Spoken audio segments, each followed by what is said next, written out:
So this legend of the pineal gland is worldwide. It's infused through all these different religions, all these different traditions.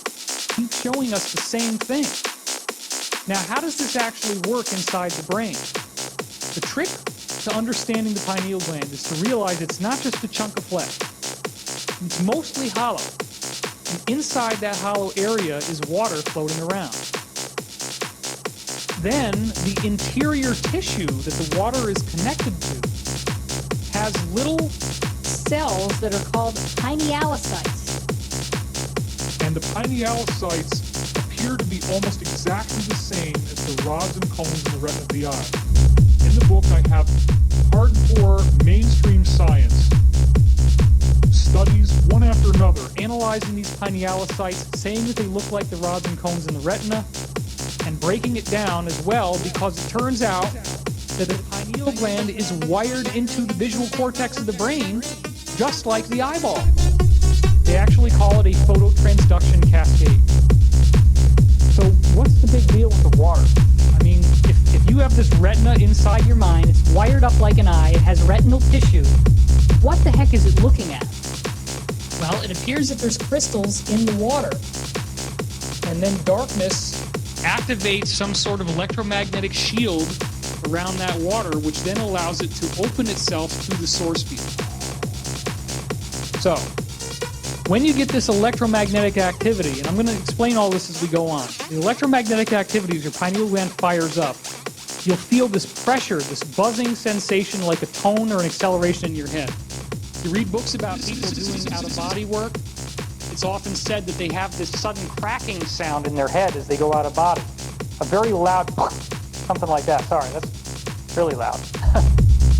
But that pressure, that feeling like there's a sound in your mind, appears to be this electromagnetic shield firing up in the brain, shielding off the radio waves and all the conventional electromagnetic signals from our reality.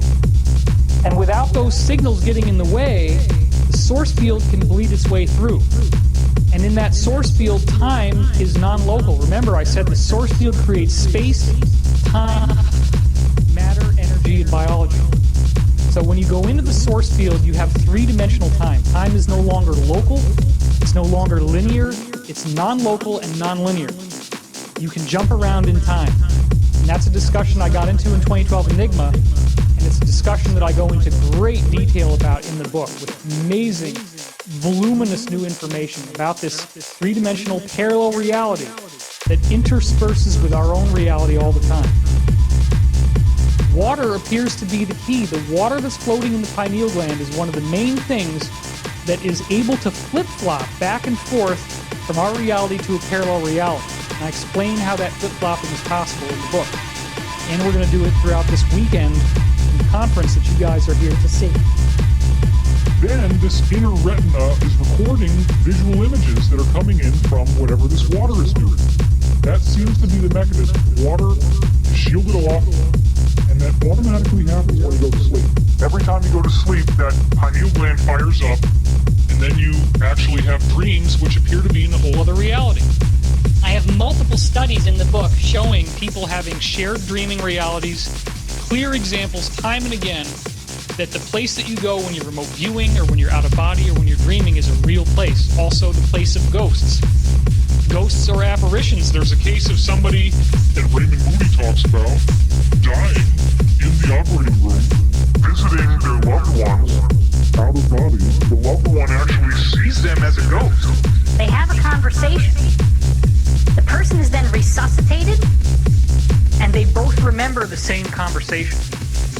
So you were alive, but dead, and then while you're dead, you go visit somebody else, and they can see you, and you look just like a ghost. That's your existence in the source field. So if you're out there looking at things in your astral body, maybe somehow you're capturing those photons and bringing them back to the physical body. This brings us to this concept of DMT. Dr. Rick Strassman, of course, wrote the book DMT, the Spirit Molecule, a doctor's revolutionary research into the biology of near-death and mystical experience. There's been a lot of intrigue around the idea of DMT.